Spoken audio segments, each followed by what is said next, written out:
Hello and welcome, or welcome back if you've been before to Gallery Teacher's online English Masterclass sessions. So if you, yes, and our topic today is how to leave or how to finish a conversation in English without being rude. So very quickly, the importance of non-verbal communication. So for those of you who came to my came to our speaking club about body language, you'll know this, but things to bear in mind that are non-verbal, so not about what you say. So that's tone of voice.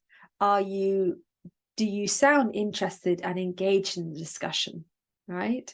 Or do you sound very monotone and not engaged? Other things are maintaining good eye contact, having sort of friendly, interested facial expressions, and other nonverbal cues, for example, gestures, right? Hand gestures. You know, in these ways, we can signal that we need to lead the conversation before you even say so. So, for example, you could show that you're listening by maybe smiling, by nodding your head during when someone is explaining something to you. But also at the same time, you can have a look at your watch and think, right, I'm really sorry. Look at the time, I've got to go. So as long as you kind of do it in a thoughtful way, non-verbal communication can really signal these things, right? Can be very helpful. Remember, a lot of communication is not just what we say. But let's move on to what we can say when we need to leave. Here's some useful adverbs.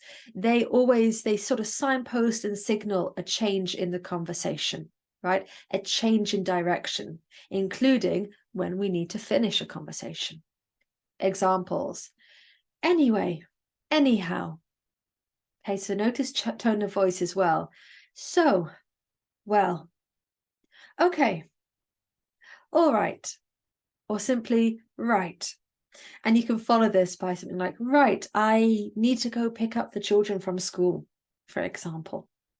So first, let's have a look at finishing a conversation with a friend, or maybe a family member, or sort of an acquaintance that you know quite well. So it's not going to be the most formal situation. It's going to be more informal, but still, we can still show this person kind of, respect and not cause offense, right? Here's some examples. I'm sorry, but I've got to go now. Or even more informal, I've got to go now. You could say something like, it was really nice catching up with you, or it was a pleasure catching up with you. You can give your reason. I have to, that should be, I have to pick up my kids from school. But let's catch up soon. When are you free? Right? You can always, if you want to, rearrange a future meetup, right? Thanks for the chat, or it was nice talking with you. Maybe we can talk more another time. So again, you're leaving, but you're suggesting like an alternative time to socialize. A few more. This is particularly nice. I'd really like to chat more, but I need to I need to do some food shopping now, for example. Okay, very natural. Is that the time? I can't believe that's I can't believe that's the time already. I'm afraid I've got to go now. Right. In English, we often use this phrase, I'm afraid. And that doesn't mean fear here. It just means that unfortunately, I have another commitment, or unfortunately, I have to go. Good to see you, but don't let me keep you. Give my love or give my best regards to your family for me. So when you wish to give your regards to some mutual acquaintance, someone you both know, you can say this, right? Give my love or give my regards to someone. Now, this is at a social event, okay? So it might be some kind of business networking, or it could be at a party. And again, it might be with someone you know quite well, or someone you don't know well at all. It could be a stranger, but it's still a social occasion. And again, in some ways, it's quite similar. And of course, you want to leave with giving a good impression. Maybe you can say, it's been really nice talking. Really nice meeting you, or it's been really nice talking with you. Before I go, I just want to say it was great meeting you today. I've really enjoyed our conversation, but I need to go. And then you can give your reason if you wish, find my friend, or get some food, drinks, or speak to someone in particular.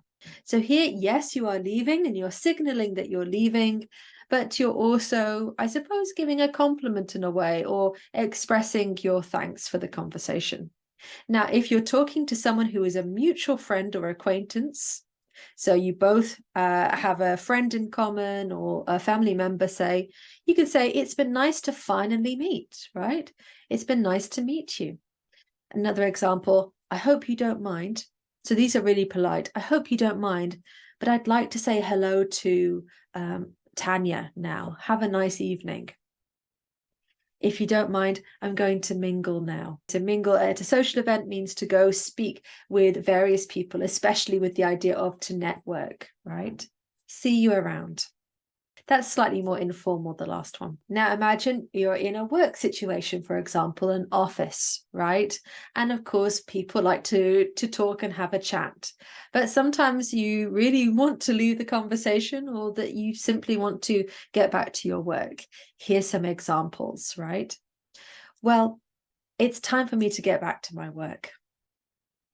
You can give a comment like, that's really interesting, but I must get back to work now. Apology, I'm sorry, but I'm on a deadline, or I have a project I'm working on. Perhaps we can chat another time.